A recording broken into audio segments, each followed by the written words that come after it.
Hello, everybody. It's about that time. Let's go see what's in the fridge today.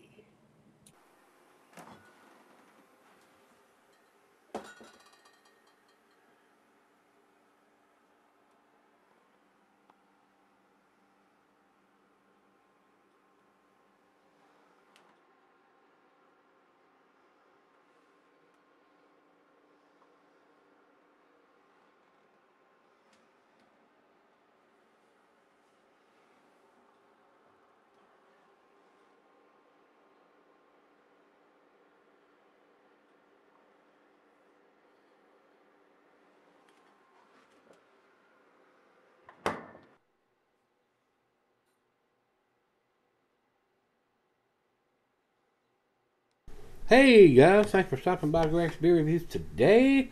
Guys, we're going to re-review a beer that I've done a couple years ago, and it may be even been the same beer. I didn't go back and look and see what edition that I had reviewed before, but this was sent to me. This is Victory Storm King, and Rico sent this to me. Evidently he pulled it out of his cellar, closet, whatever, and this is a 2015 edition. So we're going to see how well this beer has cellared for the last 3 years. I don't know what part of the year they do this particular beer in, but it is a 2015 edition.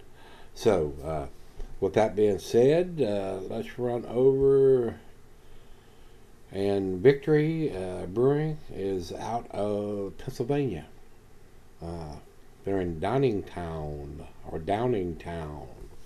I was, I don't want to say I was super impressed, but I thought it was a very tasty beer the last time I reviewed it. So I'm hoping it has cellared very well in the bottle. This is a 2015 edition, and this is 2018, May of 2018. So hopefully it's still going to be pretty tasty. So over to Untapped, and they say they're calling it a 9.1 percenter.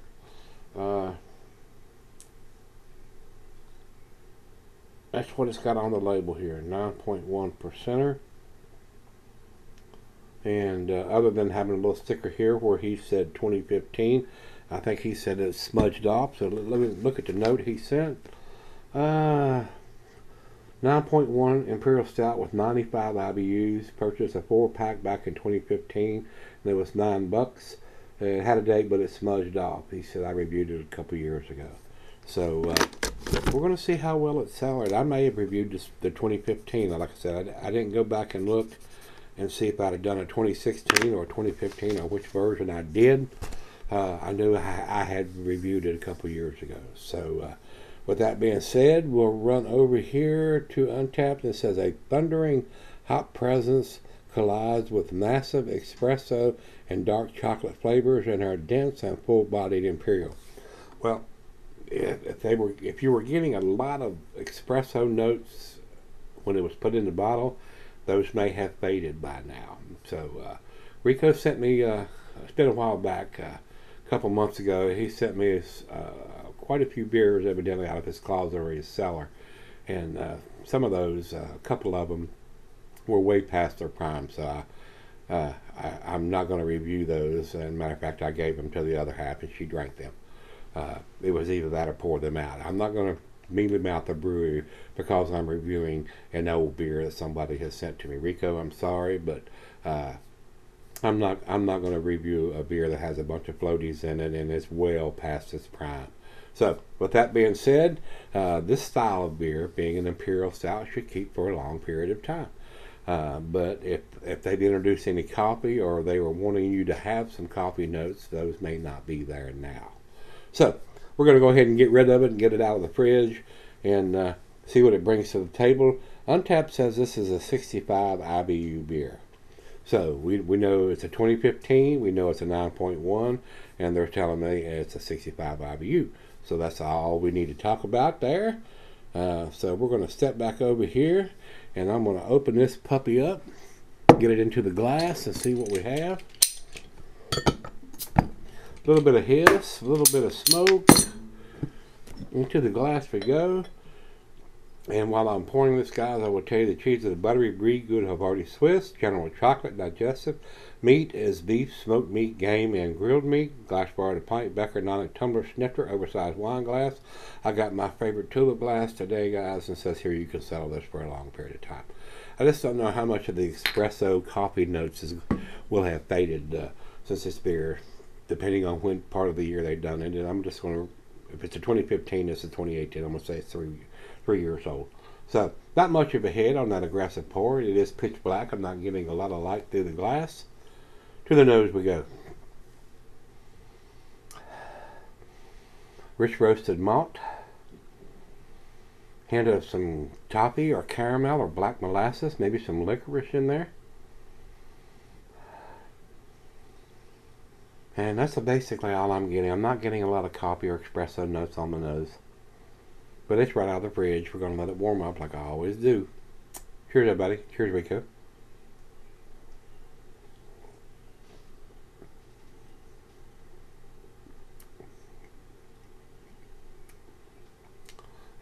Decent beer. I've had a lot better.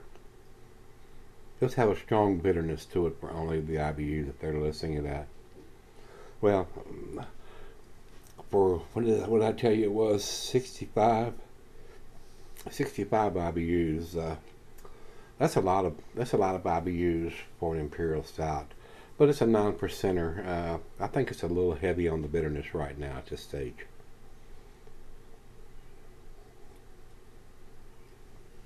Maybe a little lactose introduced into this beer would keep it at a little sweeter back end taste than what I'm getting.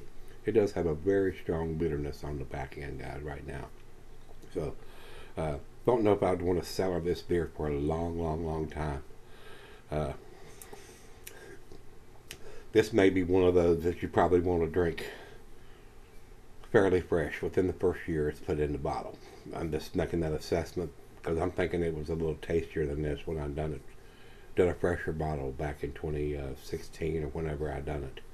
So, well, let me sip on this for a while and see what we end up with, and see if it changes any when it comes up to room temperature, and I'll be right back. Alright, guys, I'm back. I've been sipping on it for a while now. Strong bitterness on the back end of this beer. My personal opinion, and it's just my opinion, guys, this is not one to cellar. Usually the Imperial Stout cellared very well. I don't think this one cellared as well as I think it could have. I think they should have put a little lactose in this beer. It's awful strong on the bitterness to me. For an Imperial Stout, man, it almost has the IBUs of a double IPA. And I know it takes a lot more malt to produce an Imperial Stout because I've brewed those, but this one has very strong bitterness to the back end, so I don't think it's cellared very well. And I don't know how Rico had it, whether he had it in a closet or it's been chilled the whole time. I really don't know.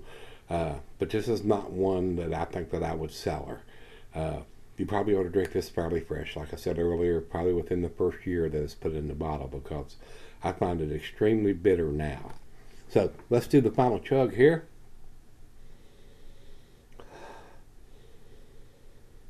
And I can almost smell the bitterness on the nose. It's so bitter. So, my personal opinion, drink this one fresh, guys. I wouldn't sell this more than a year.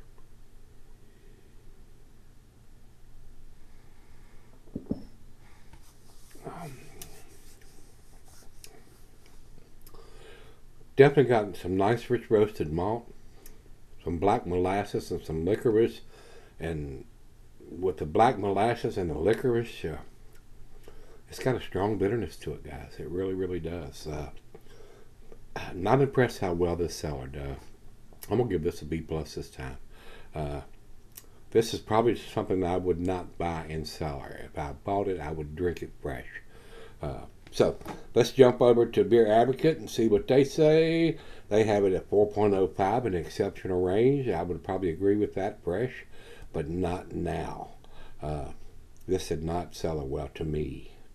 And Untapped has it at 3.74. Yeah, that's not even quite to their B+ range, and that's where I'm thinking too. It's It's a little bit too bitter for what I'm drinking. It shouldn't be that bitter already. So, if you've had this one from Victory Brewing, this is their Storm King. This is their 2015 edition. So, like I said, I would probably drink this one fresh within the first 6, 8, 12 months that it's put in the bottle, because it got, to me, this one is extremely more bitter than what I did the last time. So, with that being said, if you've had it, let me know what you think, guys. Till we meet again, let's go see what's in the fridge.